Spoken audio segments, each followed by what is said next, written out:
Terima kasih Anda masih bergabung bersama kami di Market Buzz. Kita akan simak terlebih dahulu agenda-agenda ekonomi yang menarik untuk dicermati dari Thailand, libur nasional, kemudian dari Amerika Serikat ada data inflasi atau IHK inti Amerika Serikat secara year on year, month on month di bulan September. Dari Amerika Serikat masih dari negara paman Sam ada hasil rapat FOMC, kemudian ada rapat IMF dan juga dari Jerman ada data mengenai IHK Jerman di bulan September secara year on year, dan agenda emiten yang menarik untuk kita juga cermati di hari Kamis 13 Oktober 2022 diantaranya adalah BTPS dan juga LPLI yang menggelar RUPS, kemudian juga ada AALI, Astra Internasional, kemudian BRAM, ada SSMS, ini akan menggelar DPS dividen tunai interim, kemudian untuk Auto, KUM dividen tunai interim, dan DNAR, KUM HM ETD. Ya, dan pemirsa untuk hari ini menjadi satu hal yang kemudian menarik untuk kita bahas bagaimana sebetulnya asing masih mencatatkan net buy, tapi kemudian IHSG ada di zona merah ataupun turun 0,43% di penutupan perdagangan kemarin. Nah, untuk memperbincangkan hal tersebut sudah tersambung melalui video conference ada Mas Rifan Kurniawan dari Indonesia Value Investor. Selamat pagi Mas Rifan. Halo Mas Rifan.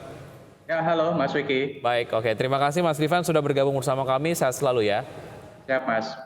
Mas Rifan, point of view Anda terkait dengan excitement dari asing sendiri untuk melakukan net buy pada saat kemudian IHSG mencatatkan pelemahan kemarin, apa yang sedang dicermati oleh investor asing, mengapa mereka tertarik kemudian melakukan net buy di perdagangan kemarin?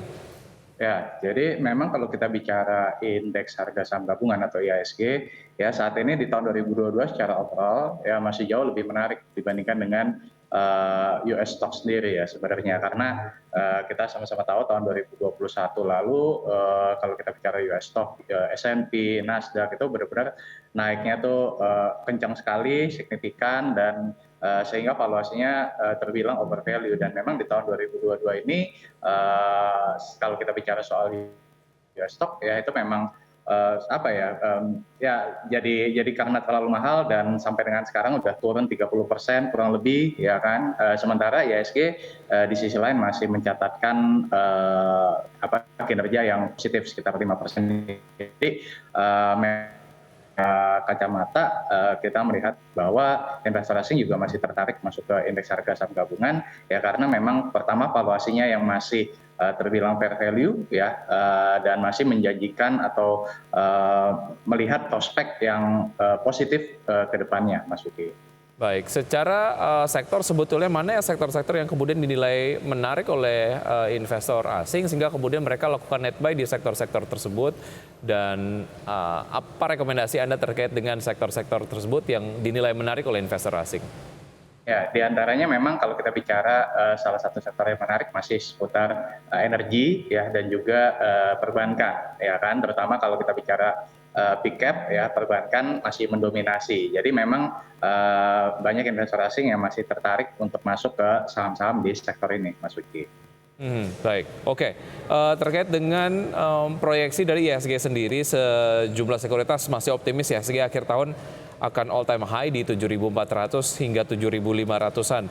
Terkait dengan pergerakan IHSG sejauh ini, Mas Rifan, sejauh mana Anda juga kemudian memiliki sebuah analisa yang inline dengan proyeksi tersebut, atau Anda punya point of view lain?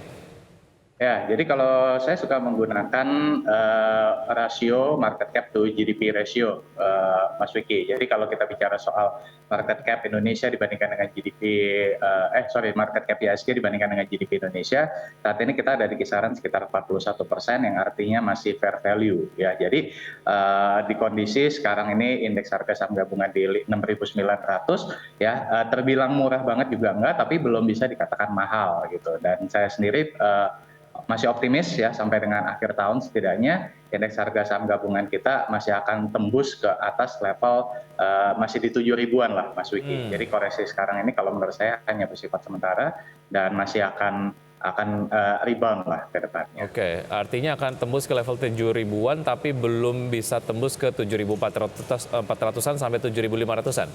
Ya, kalau saya mungkin memasang target yang lebih konservatif ya, Mas Vicky ya. Saya nggak terlalu yakin akan tembus ke 74 atau 75. Tapi kalau saya pribadi ngelihat mungkin level 7.100-an itu masih achievable, Mas Vicky. Oke, terkait dengan alasan fundamental, masih berkaitan dengan apa yang kemudian kita bahas di awal segmen tadi, yang menjadi alasan fundamental kemudian menjadi semacam alasan lah ya dari investor asing sendiri untuk bisa masuk ke pasar modal di Indonesia. Tapi kemudian Presiden sempat sampaikan bahwa memang ada puluhan negara yang antri untuk mendapatkan pinjaman dari IMF. Bagaimana Anda menyikapi ini? Apakah Anda melihat ini adalah sebagai sebuah statement yang menyatakan kepercayaan diri dari pemerintah Indonesia sendiri, atau ini menjadi sebuah warning lah untuk kita?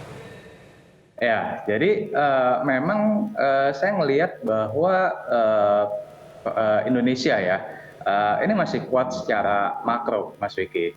Jadi contoh beberapa indikator yang mungkin bisa kita gunakan untuk melihat ketangguhan dari ekonomi Indonesia, ya diantaranya kalau kita bicara soal neraca perdagangan atau balance of trade sampai dengan year to date Agustus kita kan masih surplus sekitar 34,9 miliar US dollar. Ya, ekspor tumbuh 37%, impor tumbuh 30% year to date, dan menariknya adalah selama 28 bulan berturut-turut kita masih mencatatkan surplus. Ini memang karena ada faktor komoditas ya, komoditas yang tinggi, sementara kita adalah net eksportir untuk beberapa komoditas yang penting, ya ini mendorong balance of trade kita. Kemudian yang ketangguhan yang kedua juga kita bisa lihat dari sisi cadangan devisa kita yang saat ini masih tangguh di 132,2 miliar US dollar. Ini cukup untuk sekitar 6,2 bulan impor, ya, sehingga kalau kita bicara soal depresiasi mata uang juga ini yang ketiga, ya, depresiasi mata uang kita memang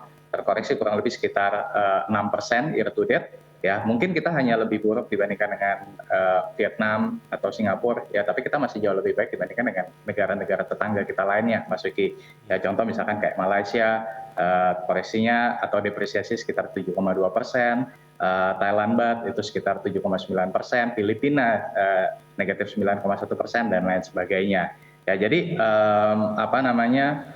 beberapa indikator ini. Sama satu lagi, kalau kita bicara soal Purchasing Manufacturing Index, ya masih malah naik nih, baru-baru ini kan naik ke 53,7, IKK juga masih tangguh di 124,7. Jadi beberapa indikator tadi itu mengindikasikan bahwa ekonomi Indonesia masih tangguh, dan di sisi lain memang kalau menurut saya nggak salah pemerintah menyampaikan kepercayaan dirinya atau optimismenya, dan ini juga yang kemudian menarik investor asing untuk masih mencatatkan net buy sekitar 72 triliun year to date, ya sampai dengan bulan Oktober ini, Mas Wiki. Oke, baik. Terkait dengan narasi mengenai ekonomi yang akan cukup challenging tahun 2023, tentu saja selain disampaikan oleh Presiden Jokowi, ini juga ada semacam peng-highlightan ulang lah ya oleh menteri-menterinya. Salah satunya adalah oleh Menteri Luhut sendiri yang menyebut Indonesia bersiap menghadapi the perfect storm karena ada 3 permasalahan utama, diantaranya adalah ancaman inflasi yang tinggi termasuk di beberapa maju, kemudian juga ada resesi baik teknis maupun efektif, dan juga ketidakpastian akibat kondisi konflik geopolitik